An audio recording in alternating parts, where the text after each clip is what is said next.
some more blue blood programs that more surprised, I guess, that they missed out on. 2026 four-star Jordan Clay and 2026 edge rusher. I told you I volunteer. I work with personally Jamarion Carlton.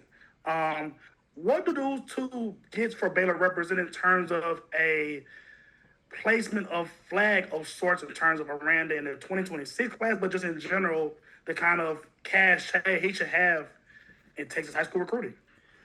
I mean, it's. Look, I think there's a lot of value to finding the underrated talents. I think there's a lot of value to find those 3 stars with high ceilings that maybe just need a little bit more of a developmental track. And then there's getting a guy like a Jordan Clay to stay and play for Baylor Bears, right? Like that matters a whole lot. It really does. I mean, we're talking about a kid that's like he's a 110 high hurdle state champion, if I remember correctly, or 400 hurdler. He was one of the two. But like that kid is a kid that Oklahoma wanted desperately, right? Like they wanted him desperately.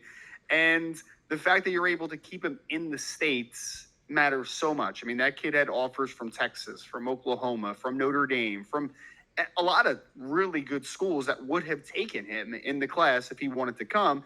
So I think that is, I mean, that's huge to be able to keep some of that more top talent, top level talent in the States. I think is huge for a school like Baylor, especially. So, and I think that when you talk about both players, monumental wins.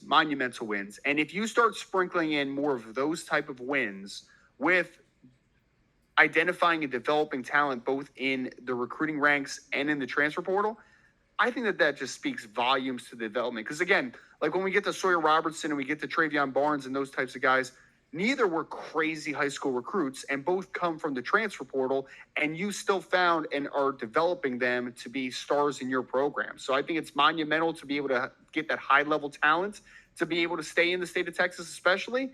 But I also think that it speaks volumes that you're kind of hitting in. We just talked about multiple markets in media. You have to hit multiple markets in the developmental process of building a program as well. And I think that is a couple great examples of like what you need to do on the top end.